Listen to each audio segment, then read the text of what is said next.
The era of AI-driven vulnerability and exploitation is already here. Right off the bat, before we even get to the title of today's explainer, I really want to anchor us with this chilling reality from Google's threat intelligence chief, John Holtquist. This isn't some theoretical prediction for the next decade.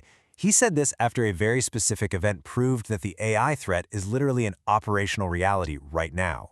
So, welcome to this explainer. Honestly, consider this an urgent advisory briefing for federal decision-makers and enterprise leaders alike. Because what we're looking at today is a massive structural gap between rapidly advancing AI offensive capabilities and our current stalling governance frameworks. The gap is real, it's widening fast, and it's putting our critical infrastructure at immense risk. Let's dive in. Here is our quick roadmap for today's briefing. We'll hit the situation report, threat versus governance, the policy vacuum, public infrastructure risks, and finally, immediate action protocols. Okay, moving right into Section 1, Situation Report, the May 11 canonical event. Get this, on May 11, 2026, Google disclosed that a group of financially motivated hackers, and actually underline that, not even a nation-state, just financially motivated folks, used an AI model to discover a zero-day vulnerability in a popular system administration tool. And the absolutely critical part? This AI-discovered exploit successfully bypassed two-factor authentication. No way around it. That is terrifying. Just to be absolutely clear on the severity of what we're dealing with here, a zero-day means zero patches exist. The vendor doesn't know about it. Add a 2FA bypass on an admin tool to that, and it basically hands attackers the keys to the kingdom, complete structural control over an organization's systems. And in this specific case, an AI model was the primary engine that found this devastating exploit. Now, there is a silver lining. Google's defensive capabilities successfully detected and disrupted this specific attack before real damage was done. They notified the target, they notified law enforcement, but make no mistake, this incident is patient zero. It's the crystallization of a completely new volume and scale of AI-augmented threats. The defensive disruption worked this time, sure, but it absolutely doesn't guarantee safety for the wave of attacks that's going to follow. Which brings us to Section 2, Threat versus Governance, the 24-month gap. Just look at the sheer speed of technical events hitting us in literally just the last month alone. In April 2026, we saw the release of Anthropic's highly capable Mythos model, right alongside major compromises like the Vercel breach. Then, bam, right into May, we get the Google AI zero-day disclosure. This timeline proves, beyond a shadow of a doubt, that the AI offensive cascade is fully operational. The tech is moving at lightning speed. But then, we look at the policy timeline. The 2024 Biden-era AI guardrails and pre-release evaluation frameworks were officially dismantled in early 2025 by the Trump administration. Then, the exact same week as the Google disclosure in May 2026, the Commerce Department announces new evaluation agreements with Google, Microsoft, and xAI, only to completely retract that announcement from the government website days later. We are seeing incredible whiplash, mixed signals, and a total lack of a stable operational framework. When you stack these two realities side by side, a stark structural gap just jumps out at you. Based on the data, technical capability is currently operating at least 24 months ahead of our policy capability. The operational reality of AI offense has simply fundamentally overtaken the government's ability to govern it. All right, Section 3, the policy vacuum, dismantled guardrails.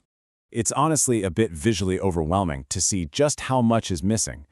There are 6 critical regulatory pieces that simply do not exist right now. Let's run through them.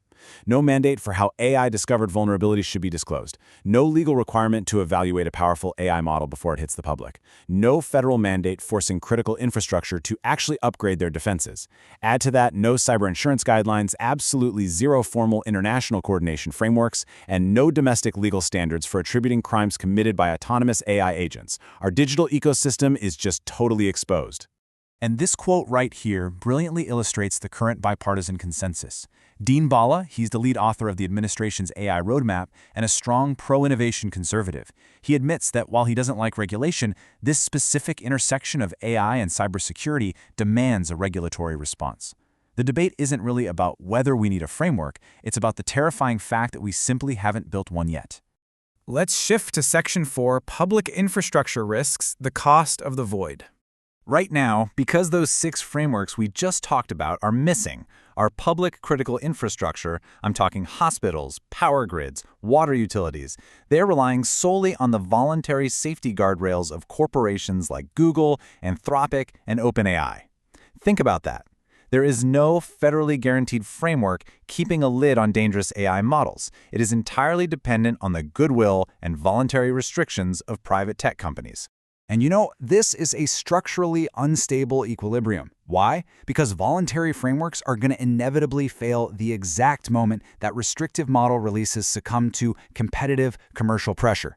If a frontier developer decides, hey, we need to rush a less restricted model to market right now to beat a competitor, well, the voluntary safety net vanishes instantly. It's truly only as strong as its weakest participant. And the result on the ground is severe. Without federal mandates forcing proactive defensive upgrades, critical infrastructure operators are stuck using traditional security tools. They are literally left fighting AI speed attacks at human speed. It's a completely asymmetrical, uphill battle. Which leads us perfectly into our final section, Section 5, Immediate Action Protocols, Enterprise Survival. Okay, let's get super practical.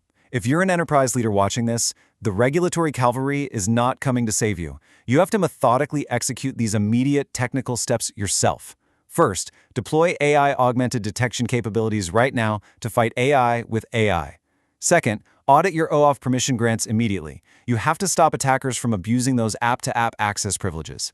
Third, mandate phishing-resistant multi-factor authentication across all identity systems. And finally, rigorously audit your continuous integration and deployment pipelines, where your code is actually built.